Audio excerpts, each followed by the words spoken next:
Hello, it's Peter. It's HS2 Wendover, and there's a bit more action here. It looks as if Roger, you can see it inch by inch moving the section up to the tunnel, and there it is.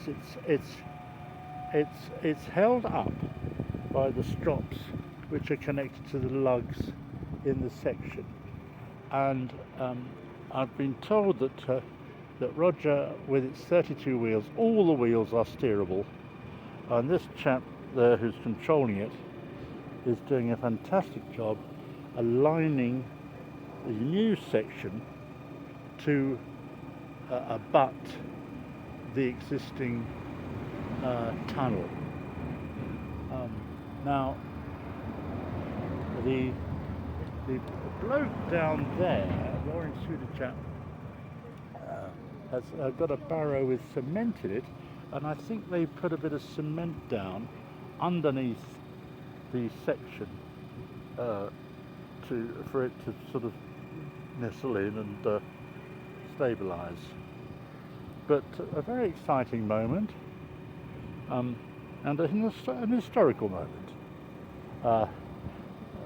I filmed the HS2 Colne Valley Viaduct for a year or two, and admittedly a lot of the time it didn't seem as if much was happening. And then one wonderful day, Dominique, which was Roger's equivalent, installed a section, and that was amazing, especially when nothing much had happened before.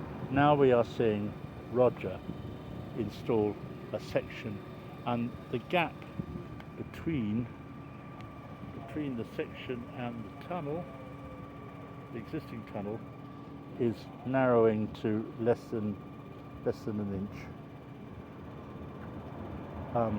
So it's very clever work by Roger's controller, and manipulating Roger backwards and forwards and steering it with his 32 wheels. And look at that, how exciting. It has abutted the existing tunnel. I'm hoping that shows it. Yes, I think it does. And that is wonderful. And there's a chap down there with a wheelbarrow with cement in it. I imagine that now it's abutted, Roger will stay in place for a while. You can see the orange suited chaps are relaxing a bit now, moving away. Roger will stay in place to sort of confirm it. You can't just drop everything and leave it. You have to make sure it's all set. So that's a wonderful achievement. And here I am, rattling and rolling, seeing history being made. Thanks a lot for watching. It's Peter the Rock on Friday the 21st of August. Cheers.